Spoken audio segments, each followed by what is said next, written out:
好，不皺眉頭，係我綠油油。正所謂君子不憂不懼，君子坦蕩蕩。孔子眼中嘅君子，其中兩個特徵係心胸舒坦廣闊，唔憂愁都唔恐懼。不過對於相信神嘅我嚟講，能夠內心愉悅嘅原因，係因為我總係正面思考，充滿希望，都對神充滿信心啊！各位寶貝都會有生活當中嘅患難同埋困難，可能係因為自己嘅失誤同唔了解而覺得辛苦，又可能係因為你做嘅真係大事，而路係真係困難嘅。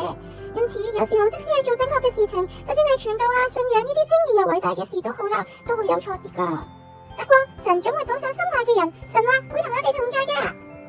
因此遇到困難嘅時候，你嘅內心同想法唔好跌倒然後躺平，或者覺得玩完啦，唔好灰心或者懷疑自己啊！要記住，如果想法出錯，放棄一切且意志消沉，連自己都唔知自己係做咩事，冇辦法捉住自己嘅想法，就好似車駛過咗錯誤方向一樣。呢個時候冇必要捉住想法嚟駕駛，即刻掉頭翻到安全嘅方向啊！要有信心，要往好嘅方面思考，大膽咁呼喚神去行動，要更加努力同埋忠誠咁做本來嘅事。如果呢個係有旨意嘅事，而神